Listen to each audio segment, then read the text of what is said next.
Hey folks, welcome back to JW's Garage.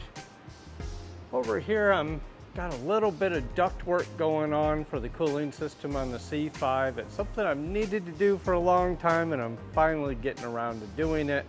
And I'm putting the factory air conditioning back in, but we'll talk about this in another video. Let's head over to the workbench. So over here on the workbench you can see a whole bunch of Milwaukee tools that I have accumulated over several years. And the only reason that they're Milwaukee, it's not really a preference, but the first kit I bought was Milwaukee, and to keep it all as a family and interchangeable pieces and components and chargers and batteries and things like that, I've stuck with the Milwaukee brand. More and more people are going to cordless tools. The batteries have gotten really good, but let's face it, they're a little bit expensive. Let me tell you how I save some money. And I'm going to break down one of these tools that I just purchased recently and tell you exactly how I saved $74.01 on one single solitary tool. Okay, let's get started. So, when you buy one of these kits, what have you, is generally how they're sold. They come with a battery, they come with a charger, and typically every one of these is going to come with one of these Milwaukee bags that's going to sit around your garage for the next 20 years. What I found is the batteries that come with them, number one is they're pretty expensive. They don't last all that long. And if you go online and do some searching, I put links to all of this in the description, you can buy these replacement batteries, and the nice thing is you can buy two of these which have 6 cells as opposed to 3 cells, so they last a lot longer.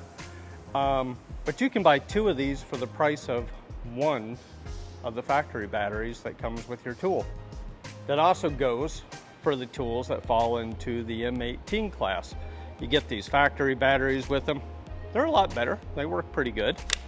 Got a pretty good number of cells to them, right? They're also pretty expensive. I found these, which are twice the size and half the price. So 2 of these for the price of one of the factory M18 batteries.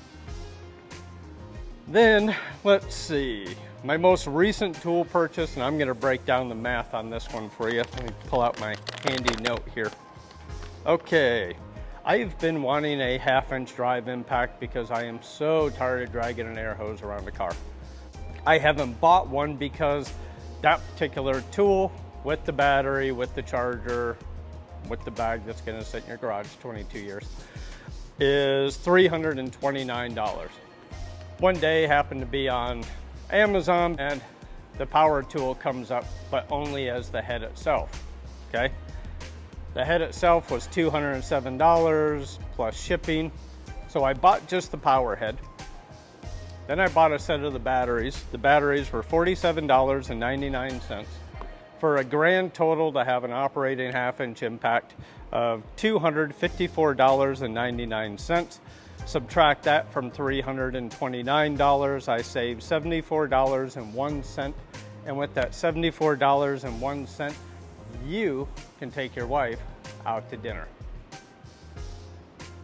Right, child, this is where you pause the video and let your wife walk out of the room, because this is where JW's Garage has your back. Because we all know you scallywags are going to buy power adders with that $74 that you just saved. Back to the video. That's how you save money on your cordless power tools. Shop for the power heads only. You don't end up with a whole bunch of these in your garage. They kind of multiply like bunnies for some reason. And you don't end up with an abundance of tool bags to go in your cars, because then you're just gonna have to buy more cars. Guys, if you liked the video, leave us a thumbs up, smash the subscribe button below, and we'll catch y'all next time. Thanks for tuning in.